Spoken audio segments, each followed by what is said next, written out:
नमस्कार दोस्तों, investing India के बहुत ही फ्रेश एपिसोड में आपका स्वागत है। तो चलिए शुरू करते हैं। यहाँ पर दोस्तों सबसे पहली अपडेट निकल कर आ रही है पंजाब स्टेट से, जहाँ पर पंजाब के chief minister captain Amarinder Singh ji के द्वारा पंजाब में हर घर पानी हर घर सफाई नाम का एक वाटर प्रोजेक्ट लॉन्च कर दिया गया है, जिसके अंतर्गत स्टेट गवर्नमेंट का प्लान है कि वो नेक्स्ट ईयर यानी कि मार्च 2022 तक पंजाब के रूरल एरियाज में 100% पाइप्ड वाटर सप्लाई पहुंचा सके। इसके अलावा उनके द्वारा पंजाब के मोगा डिस्ट्रिक्ट में 85 विलेजेस के लिए एक mega surface water supply scheme और पंजाब के 172 मोर विलेजेस के लिए 144 न्यू वाटर सप्लाई स्कीम्स का भी इनॉग्रेशन कर दिया गया है और साथ ही साथ 10 new large multi village surface water supply schemes को भी लॉन्च कर दिया गया है, जिसमें टोटल 1020 करोड़ का खर्च किया जाने वाला है। दोस्तों, ये सभी वाटर सप्लाई स्कीम्स को गवर्नमेंट ऑफ इंडिया के जल जीवन मिशन, नाबार्ड, वर्ल्ड बैंक और स्टेट बजट के द्वारा कंप्लीटली फंड किया जाएगा, जो मेनली पंजाब के पटियाला, फतेहगढ़ साहब, गुरदासपुर, अमृतसर और तरन तारण इन सभी डिस्ट्रिक्ट्स में इंप्लीमेंट की जाएंगी, ताकि इन डिस्ट्रिक्ट्स में जितने भी villages and rural house holds हैं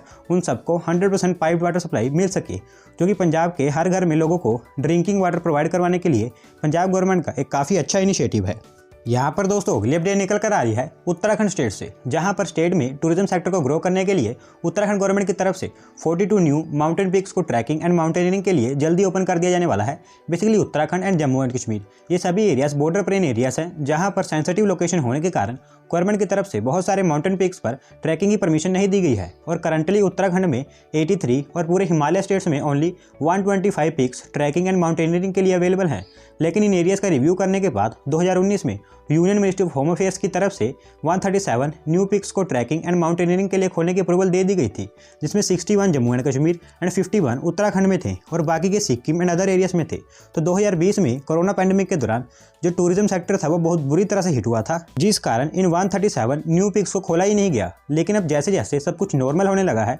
तो उत्तराखंड गवर्नमेंट की तरफ से स्टेट में टूरिज्म सेक्टर को ग्रो करने के लिए 42 न्यू पिक्स को ओपन करवाने के लिए एक कमेटी का गठन कर दिया गया है, जो जल्द ही इन न्यू पिक्स को ओपन करवाने के लिए union ministry of home affairs से सभी तरह के अप्रूवल्स ले लेगी और फिर उसके बाद इन 42 न्यू पिक्स को ट्रैकर्स एंड माउंटेनियर्स के लिए ओपन कर दिया जाएगा। यहाँ पर दोस्तों अगली अपडेट निकल कर आ रही है इंडियन रेलवेज की तरफ से। दोस्तों, जैसा कि आप सब जानते हैं कि कल union finance minister Nirmala Sitharaman ji के द्वारा यूनियन बजट प्रेजेंट कर दिया गया है, जिसमें उन्होंने देश के हर सेक्टर के लिए एनुअल बजट की अनाउंसमेंट कर दी है। तो ऐसे में यूनियन फाइनेंस मिनिस्ट्री की तरफ से इंडियन रेलवेज को 1.10 ट्रिलियन रुपीस का बजट एलोकेट कर दिया गया है, जिस कारण अब इंडियन रेलवेज के पास budget allocation, extra budget resources and internal resources को मिलाकर टोटल 2.15 ट्रिलियन रुपीस का कैपिटल एक्सपेंडिचर प्लान बन चुका है, जो इंडियन रेलवेज का आज तक का सबसे highest ever capital expenditure plan है। बेसिकली इंडियन रेलवेज का फाइनेंशियल ईयर 2020-21 में टोटल कैपेक्स 1.61 ट्रिलियन रुपीस का है, लेकिन इस टोटल 2.15 ट्रिलियन रुपीस के कैपेक्स हो जाने के कारण रेलवे मिनिस्टर पीयूष गोयल जी का कहना है कि इस कैपेक्स प्लान के कारण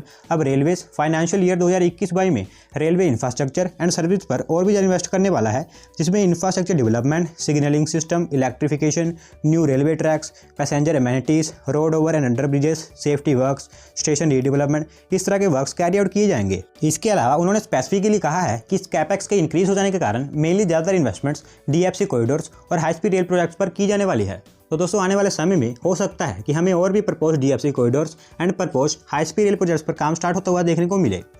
यहाँ पर दोस्तों अगली अपडेट निकल कर आ रही है रामेश्वरम तमिलनाडु से, जहाँ पर doctor APJ Abdul Kalam international foundation, Chennai based space zone India और मार्टन ऑर्गेनाइजेशन इन तीनों के द्वारा मिलकर 100 फेमिटो सैटेलाइट्स 7 फरवरी को लॉन्च कर दिए जाने वाले हैं। बेसिकली फेमिटो सैटेलाइट्स लो मास टिनी सैटेलाइट्स होते हैं, जिनको mainly scientific and training purposes के लिए इस्तेमाल किया जाता है। इन 100 सैटेलाइट्स को अक्रॉस दी कंट्री 1000 स्टूडेंट्स के द्वारा मिलकर डेवलप किया गया है, जिसमें सबसे ज़्यादा 380 स्टूडेंट्स महाराष्ट्र स्टेट के शामिल थे, जिन्होंने सबसे ज़्यादा 38 सैटेलाइट्स को डेवलप किया है। इन सभी सैटेलाइट्स को डेवलप करने से पहले स्टूडेंट्स को ट्रेनिंग भी दी गई थी और इन सैटेलाइट्स में साइंटिफिक स्टडीज़ करने के लिए सेंसर भी लगाए गए हैं। दोस्तों, इन सैटेलाइट्स को 7 फरवरी को करीब 10:30 बजे के आसपास हाई एल्टीट्यूड साइंटिफिक बैलून के द्वारा रामेश्वरम से लॉन्च कर दिया जाएगा, जो अप्रॉक्सीमेटली 35,000 से 38,000 मीटर तक का हाई एल्टीट्यूड अटेन कर पाएंगे। और ये मिशन टोटल 5 से 8 घंटे का समय लेने वाला है, जो एटमॉस्फेयर में जाकर ओजोन, कॉस्मिक रे, कार्बन डाइऑक्साइड एंड ह्यूमिडिटी, इस तरह की सभी चीज़ों पर स्टडी करने वाला है। बेसिकली ये project India's greatest ever scientist doctor APJ Abdul Kalam ji को डेडिकेट करने के लिए लॉन्च किया जाएगा, जिस कारण इस मिशन को डॉक्टर एपीजे अब्दुल कलाम जी के बर्थ प्लेस रामेश्वरम से लॉन्च किया जाएगा। यहाँ पर दोस्तों अगली अपडेट निकल कर आ रही है वेस्ट बंगाल स्टेट से, जहाँ पर 7 फरवरी को प्रधानमंत्री नरेंद्र मोदी जी के द्वारा वेस्ट बंगाल के हल्दिया में टोटल 4,742 करोड़ के oil, gas and road projects dedicate कर दिए जाने वाला है। इन प्रोजेक्ट्स के अंतर्गत 347 किलोमीटर लंबी नेचुरल गैस पाइपलाइन, जिसको 2,433 करोड़ की लागत से धोबी से दुर्गापुर के बीच में gas authority of India limited की तरफ से कंस्ट्रक्ट किया गया है, इसका इनॉग्रेशन किया जाने वाला है। इसके अलावा देश में बढ़ रही कुकिंग फ्यूल की डिमांड को पूरा करने के लिए हल्दिया में एक LPG इंपोर्ट टर्मिनल का भी इनॉग्रेशन किया जाने वाला है। इसको भारत पेट्रोलियम की तरफ से 1100 करोड़ की लागत से कंस्ट्रक्ट किया गया है। और इसी के साथ साथ इंडियन ऑयल कॉर्पोरेशन की हल्दिया रिफाइनरी में सेकंड कैटालिटिक डी-वैक्सिंग यूनिट और हल्दिया के रानीचक में एक रोड ओवर ब्रिज के कंस्ट्रक्शन के लिए भी फाउंडेशन स्टोन रखा जाने वाला है। दोस्तों, ये सभी प्रोजेक्ट्स सेंट्रल गवर्नमेंट के प्रधानमंत्री ऊर्जा गंगा प्रोजेक्ट के अंतर्गत डेडिकेट किए जाने वाले हैं।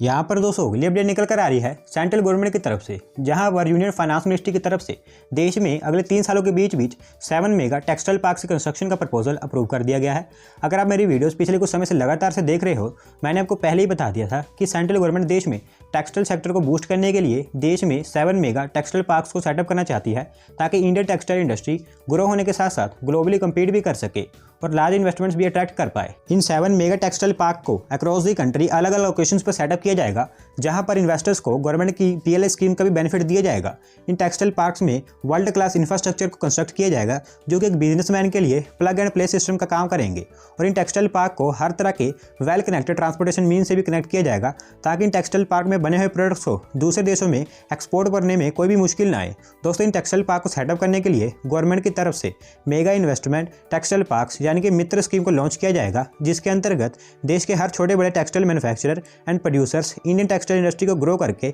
इंडिया को एक ग्लोबल टेक्सटाइल मैन्युफैक्चरिंग हब बनाने में योगदान देंगे। ऐसी statement union textile minister Smriti Irani ji की तरफ से निकल कर आ रही है।